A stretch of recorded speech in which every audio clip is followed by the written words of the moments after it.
Who is the one aware of the ego? Buddhism's deepest question. The voice in your head isn't you. There's a voice in your head. It speaks almost constantly, from the moment you wake up until the moment you fall asleep. It tells you what's good, what's wrong, what should have been said, what might go wrong tomorrow. And at the center of this running commentary is always a single character: me. This inner voice doesn't just narrate what's happening, it builds an identity out of it. Over time, we come to believe that the voice and the character it describes are who we truly are. But here's the question that changes everything. Who is listening to this voice? When we pause long enough to ask that, we discover something surprising. We don't meet another character in the story. We begin to sense the story itself is just a construction, and that we've been living inside it without noticing. This self-story isn't solid. It isn't stable. What we call the self is actually a habit of mind, a tendency to stitch together moments, feelings, and thoughts into a continuous narrative. It feels personal, but it's not. It's a pattern that repeats, like a wheel turning, sometimes comforting, often stressful, always moving. Modern neuroscience has started to catch up with this insight. Scientists have identified a network in the brain called the default mode network, a set of regions that lights up when we're not focused on a task. It's responsible for mind wandering, remembering the past, imagining the future, and thinking about ourselves. In simple terms, it's the part of the brain that creates the voice in our heads. From a scientific view, this inner narration is just brain activity. But the Buddha invited us to look even deeper, not at where it's happening, but what it actually is. In early Buddhist teachings, this ongoing mental activity is called sankhara, the formations of mind that shape how we experience the world. These formations aren't random. They are built from habits, reactions, preferences, and conditioning. But most importantly, they are not permanent. The Buddha emphasized that sankharas are impermanent by nature. They arise and pass away, moment to moment. This is the truth of anicca. Take a moment to reflect on this. What's something you strongly believed about yourself 5 years ago? Does it still feel just as true now? Most likely, something has shifted. That shift is a small window into the deeper truth. The self we carry is constantly changing. And that's why the Buddha taught his students to observe every part of experience and say clearly, "This is not mine. This I am not. This is not myself." This is not a poetic metaphor. It is a direct pointer. When you see this for yourself, even for a moment, the illusion of solidity begins to crack. This restlessness to become someone, better, wiser, more lovable, is not just a modern problem. The philosopher Søren Kierkegaard described it as a kind of existential despair. He said we fall into despair both when we try to become a perfect self and when we try to escape the self we hate. Either way, we are stuck chasing or resisting a self-image. This fits perfectly with what the Buddha saw. The inner narrator is always trying to fix something that isn't actually broken. It's just not stable to begin with. It's like trying to sculpt water. No matter how skilled we are, the form won't last. How a simple moment becomes me. Earlier, we saw that the inner narrator isn't a solid identity, but a process, a stream of habits, perceptions, and reactions. But how does this stream actually begin? How does a single simple moment, like hearing a sound, turn into a personal story filled with craving, irritation, or identity? To answer that, we need to slow things down and look at what the Buddha described as the chain of experience. It all begins with contact. This is the bare meeting of sense and object. The ear receives a sound. The skin feels pressure. The eye sees light and form. At this point, nothing personal has entered. There's no judgment, no meaning, just contact, a neutral event in nature. But the mind doesn't stop there. In the very next moment, feeling Vedana arises. It happens immediately, without thought. It's the raw tone of the experience, pleasant, unpleasant, or neutral. This isn't emotion yet. It's the body's basic response to the contact. You don't choose it. It's just part of how the nervous system works. Then comes perception, sanya. The mind identifies what the experience is. That sound is labeled as birdsong. That voice is labeled as angry. This step isn't reflective or deliberate. It's lightning fast. In a split second, a world is built out of raw sensation. Now enters mental formation, sankhara, the part where the inner narrator starts speaking. Based on the label given by perception, the mind reacts. A desire arises for the birdsong to continue. A wave of aversion appears against the angry tone. From this, the voice in the head is born again. I like this. I hate that. Why does this always happen to me? What began as a neutral sound is now part of a personal drama. And crucially, none of this is being authored by a central self. These reactions emerge automatically from conditions, memories, habits, past impressions. There is no one behind the curtain pulling the strings. So where does consciousness, vijnana, fit into all this? The Buddha was very precise here. Consciousness isn't a master controller or hidden soul. It doesn't sit above experience deciding what to do. It arises moment by moment, as each experience happens.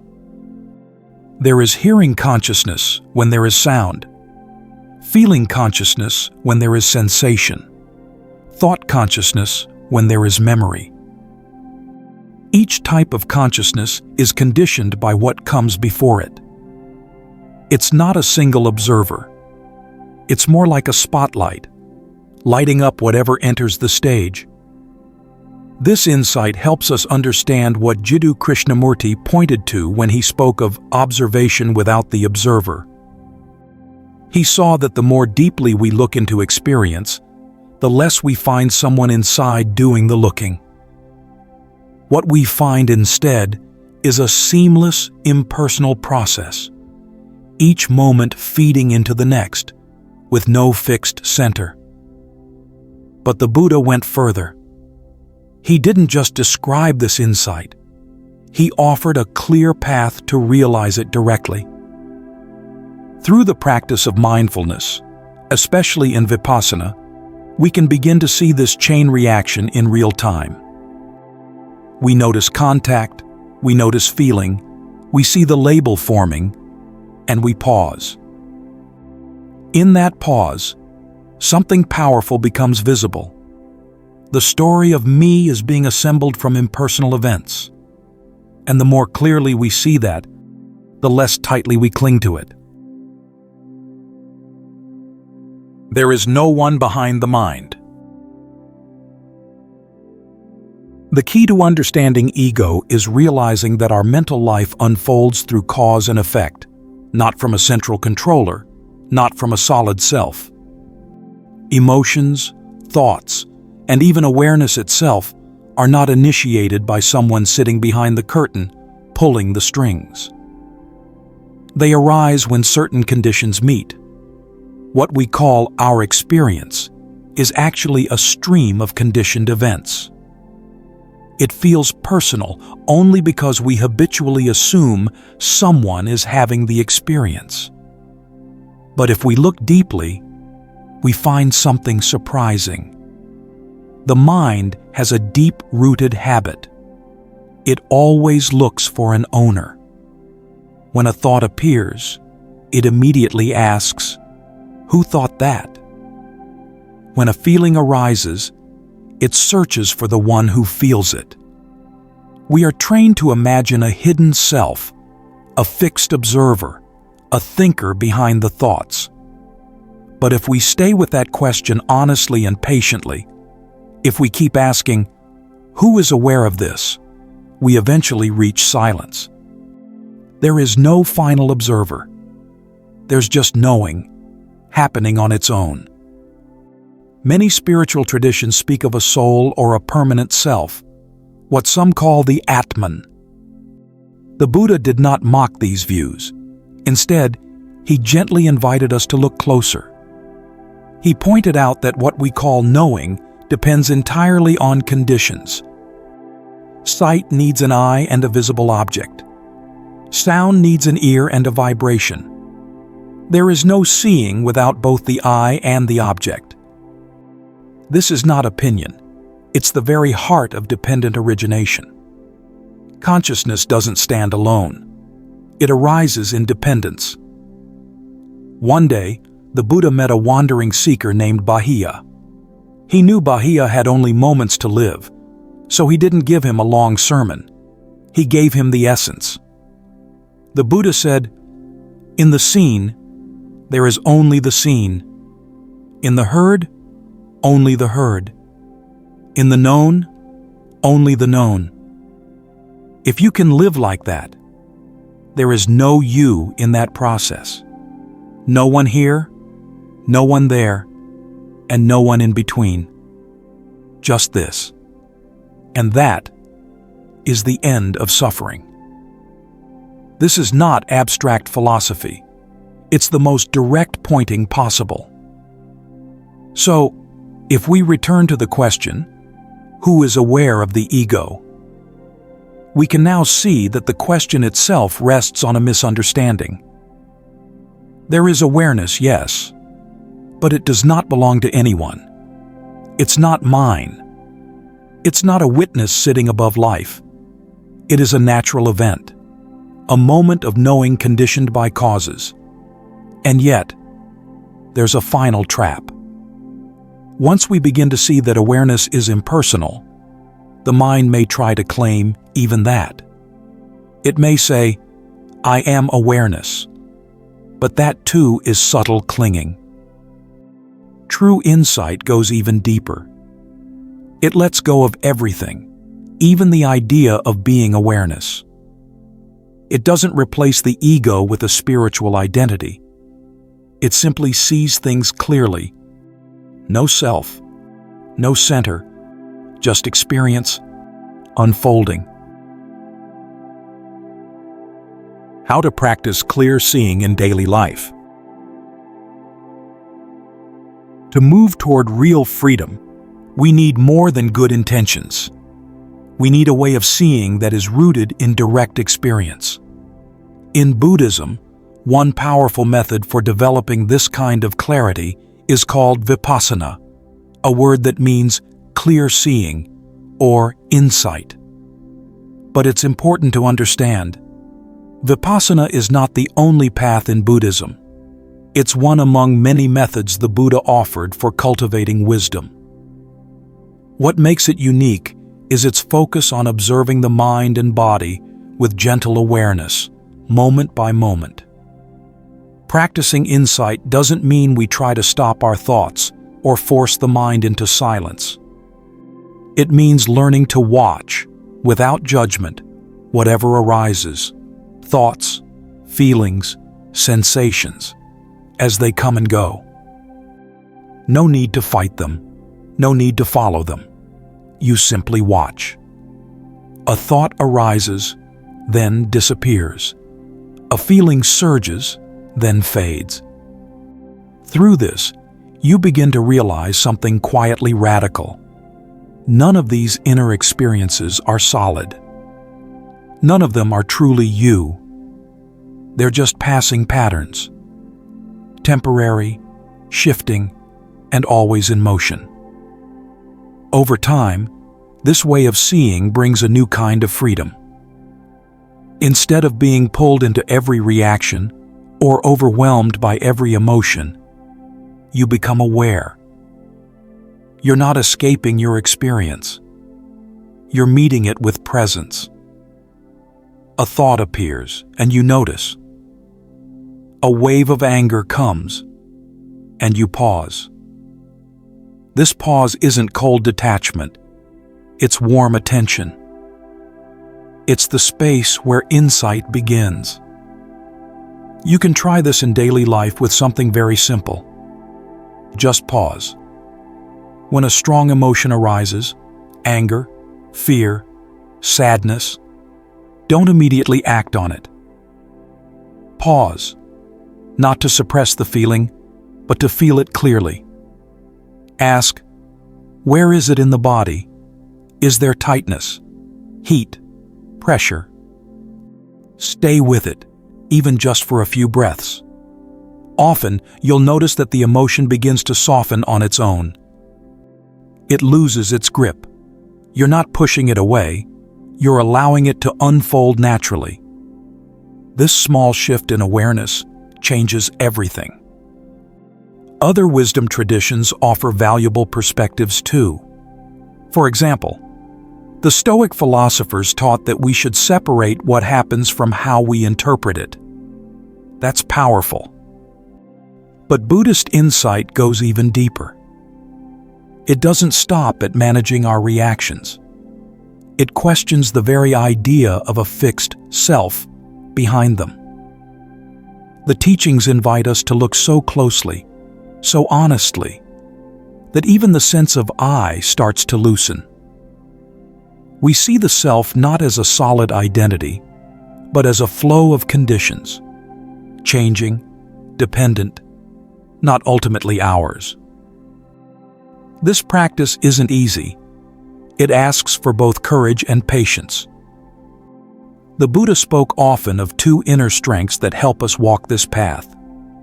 Virya, the steady energy to keep going, and Khanti, the quiet patience to endure, especially when the journey feels unclear. These two qualities support each other, like the wings of a bird. With both, the heart slowly learns to fly. As we go deeper, we start to see. We don't really own our thoughts, our feelings, or even our body. We are not in control in the way we once imagined. And strangely, this isn't terrifying. It's freeing. Because when we stop clinging, the mind begins to rest. We stop struggling to hold everything together. Things come and go, and we're okay with that. And if all this sounds like too much, don't worry. You don't have to understand it all today. You don't need to force anything. Just try one thing. The next time you feel overwhelmed, pause. Feel what's happening in your body. Don't run from it. Don't react too quickly. Just stay for a few breaths. That simple act of presence is already the beginning of insight. When the self disappears, compassion arises. We've now seen how the mind creates a sense of ownership, an inner narrator that claims every thought, feeling, and experience as mine. But once that illusion begins to fade, something remarkable happens. This isn't just a shift in understanding, it's a deep release. The burden of always needing to protect and define myself starts to fall away. And in that space, something softer, quieter, and more spacious begins to emerge. The illusion of a separate me never stands alone. It always brings with it the illusion of a separate you. This is the root of so much human suffering. The moment we believe in this boundary, we begin to compare, to compete, to divide.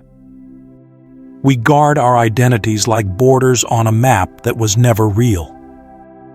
From this comes loneliness, jealousy, and conflict. Not because people are bad, but because we're trapped inside a false view of separation. But when this line between self and other starts to dissolve, even slightly, something shifts. Compassion stops being a practice we try to do. It becomes the natural response of a heart that no longer feels separate. When you see another person suffering, it's no longer their pain. It's just suffering. There's no inner voice asking, "Do they deserve help?" or "What will I get in return?" There is simply a gentle movement toward care. This is not a strategy. It is freedom. The Buddha called this karuna, compassion that arises from clear seeing, not obligation. And he wasn't alone.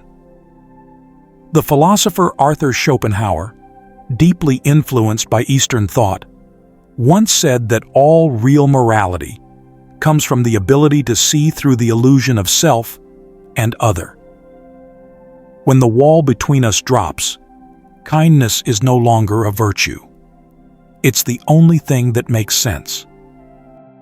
This, perhaps, is the quiet miracle of the path. The deeper we look into the nature of the mind, not to escape the world, but to understand it, the more we come home to something warm and human. We do not end in cold emptiness. We arrive at a fullness that is light, kind, and deeply alive. This is the kind of peace that doesn't need the world to behave a certain way. It's not about fixing life. It's about meeting it, open and unburdened. And that is the real ending, not of the world, but of the exhausting story we've been telling ourselves all our lives, the story of me. When that story fades, what remains is not a blank slate, but a vast, compassionate presence.